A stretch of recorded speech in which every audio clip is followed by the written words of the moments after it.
கிறிஸ்துவுக்குள் பிரியமானவர்களே, இந்நாள் உங்களை சந்திப்பதில் மற்றெல்லாம் மகிழ்ச்சி அடைகிறேன். கர்த்தர் உங்களை ஆசீர்வதிப்பாராக. கடந்த மாதம் முழுவதும் கர்த்தர் நம்மை பாதுகாத்து வழிநடத்தி வந்தாரே, ஜீவ சுகபலன்று பாதுகாத்தாரே.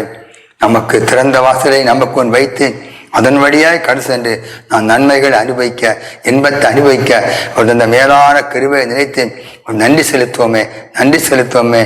நன்றி இயேசுவே, நன்றி இயேசுவே. நல்ல பிதாவே, உமக்கு நன்றி. கடந்த மாதம் நீ கூட நடத்தின மேலான கிருபை அங்க நினைக்கிறோம்ப்பா, நினைக்கிறோம் ஐயா. உங்களுடைய கரம் எங்கோடு இருந்தது, உங்களுடைய கரம் இருந்து நடத்தின மேலான கிருபைக்கா சோத்திரம், சோத்திரம், சோத்திரம். அன்றையோடு துதிக்கிறோம். உமது கிருபை எங்களை சூழ்ந்து கொண்டது, உமது கிருபை எங்களை சூழ்ந்து கொண்டது. நல்லேலியா நமக்கு நன்றி செலுத்துறோம் ஆண்டவரே. நாளையும் கர்த்தர் நம்மை பார்த்து பயப்படாதே, நான் உன்னோடு கண்டு வாக்கு கொடுக்க பயப்படாதே, நான் உன்னோடு இருக்கேன் என்று கர்த்தர் இந்த மாதத்திலும் நம்மை பார்த்து சொல்லுகிறார். அல்லேலூயா. ஏசாயா 43:4-5 இப்படி சொல்லு, பயப்படாதே, நான் உன்னோட இருக்கிறேன். நான் உன் சந்ததியை கிழக்கிலிருந்து வர பண்ணி உன்னை மேற்கிலும் இருந்து கூட்டி வர சேர்ப்பேன் சொல்கிறேன். ஆமென். இப்படி சொல்கிறார். பயப்படாதே, உன்னுடன் இருக்கிறேன். கர்த்தர் என் நம்மோடு இருக்கிறார். எதற்காக இருக்க என்பதை குறித்து நாம் தியானிக்க போறோம். ஏசாயா 43:4 சொல்கிறது, நீ என் பார்வைக்கு அருமையானபடியினால் கரம் பெற்றாய், நானும் உன்னை சிநேகித்தேன், ஆதலால் உனக்கு பதிலாக மனுஷர்களையும் உன் ஜீவனுக்கு ஈடாக ஜனங்களையும் கொடுப்பேன் என்று சொல்கிறான். நீங்கள் நானும் அவருடைய பார்வைக்கு அருமையாய் இருக்கிறோம்.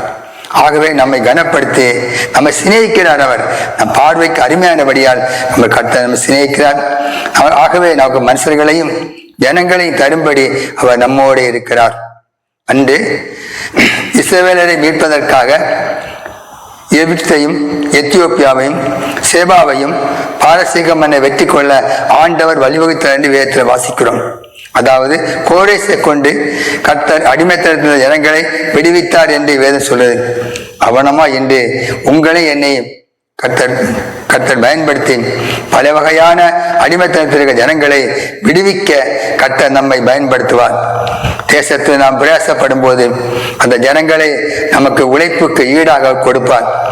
சங்கீதம் 2:8 இப்படி சொல்லுது, என்ன கேளும், அப்பொழுது ஜாதிகள் நமக்கு சுதந்திரமாகும், பூமியின் எல்லைகளை நமக்கு சொந்தமாகவும் கொடுப்பேன்.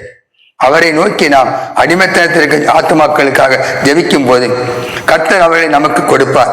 அதாவது மதுபானி என்கிற சிறை, விபச்சாரி என்கிற சிறை, போதை என்கிற போசுவத்துக்கு அடிமை, துன்மார்க்கத்துக்கு அடிமை, சபை வைராக்கத்துக்கு அடிமை, சிலை வணக்கத்துக்கு அடிமை, மனித வணக்கத்துக்கு அடிமை, லஞ்சத்துக்கு அடிமை, விக்கிர வழிபாடுக்கு அடிமை, ஓன சேர்க்கைக்கு அடிமை, பாலியல்களுக்கு அடிமை, கொலைவரிக்கு அடிமை, மதவரிக்கு அடிமை, வியாதிக்கு அடிமை போன்றவற்றில் தன்னை விடுவித்துக் கொள்ள முடியாமல் வேதனைப்படுகிற மக்களை நினைத்து நாம் அவர்களுக்காக ஜெபிக்கும் போது அவர்களை நமக்கு தருவார்.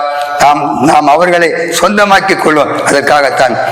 அது மட்டுமல்ல, கட்ட தெய்வம் என்று அறியாதிருக்கும் ஜனங்களை நமக்கு தருவார் என்று ஜெபித்து அவரை நோக்கி கேட்கும் போது அவரோ நமக்கு கொடுப்பார். காரணம், அவர் நம் பார்வைக்கு கனம் பெற்றதாலும், அவர் நம்மை சிநேகித்ததாலும், நமக்காக இரத்தம் சிந்தினபடியாலும் இது நடக்கும். முடிந்தால் குறிப்பிட்ட நபர்களை பெயர் சொல்லி கூட கேட்பது மிகவும் நல்லது. அல்லேலூயா. அவர் நான் செய்ய வேண்டிய காரியம் என்ன? மத்தேயு 28:20 சொல்கிறது, நான் உங்கள் கட்டளையிட்டவை யாவும் அவர் கை கொள்ளும்படி அவர்களுக்கு உபதேசம் பண்ணுங்கள். இதோ உலகத்தின் முடிவு பரியந்தம் சகல நாட்களிலும் நான் உங்களுடன் இருக்கிறேன் என்றார்.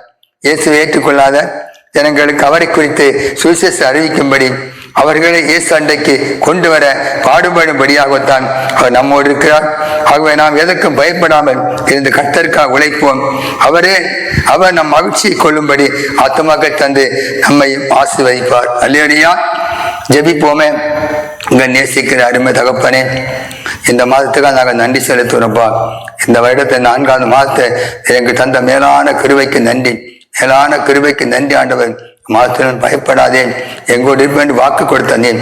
உலக முடிவு பரியந்த சில நாட்களும் கூட இருப்பேன் சொன்ன தெய்வம் எங்களை பயன்படுத்தி மக்கள் ஆத்துமாக்கள் சொந்தமாக்கிக் கொள்ள, ஜனங்களை சொந்தமாக்கிக் கொள்ள, எல்லைகளை விசாலமாக்கிக் கொள்ள செய்ய மேலான கிருபைக்காக நன்றி ஓடும்போ துதிக்கிறோம் ஐயா, நன்றி ஓடும்போ துதிக்கிறோம். மாதம் முழுதும் உடைய கரம் எங்கோடு இருக்கட்டும். தீங்கு துக்கப்படுத்தாத காத்துக்கொள்ளும். வேதனை இல்லாதபடி, கண்ணீர் இல்லாதபடி, வியாதி இல்லாதபடி கர்த்தாவே அடிமை தனித்திருக்க ஜனங்களை மீட்டெடுக்கத்தக்க கிருபை கிருபை என்னால் எங்கள் சிரசில் வைங்கப்பா. என்னைக்கும் கேட்கிற அத்தனை பேருக்கும் சிரசு இறங்கட்டுமே. ஜனங்களை மீட்டெடுக்கத்தக்க கிருபை வைத்து அனுப்புங்கப்பா. கர்த்தர் நடத்தும் சபையை உங்களுடைய கரங்கள் ஒப்புக் கொடுக்கும். ஊழியங்கள் ஒப்புக் கொடுக்கும். கிராமத்தை ஆஸ்வதிங்கப்பா. கிராமத்தை ஒரு கூட்டம் ஜனங்களை உமக்கரை பிரித்தெடுக்க, தேசத்தை ஒரு கூட்டம் உமக்கரை பிரித்தெடுக்க கர்த்தர் இரக்கம் பாராட்ட வேண்டும் என்று மீட்போம் இரட்சகரும் ஆகிய இயேசு கிறிஸ்து நாமத்தில் ஒருமித்து ஜெபிக்கிறோம். ஜெபம் கேளும் ஜீவனுள்ள நல்ல பரமபிதாவே, ஆமென். அல்லேலூயா. கர்த்தர் உங்களை ஆசீர்வதிப்பாராக. ஆமென்.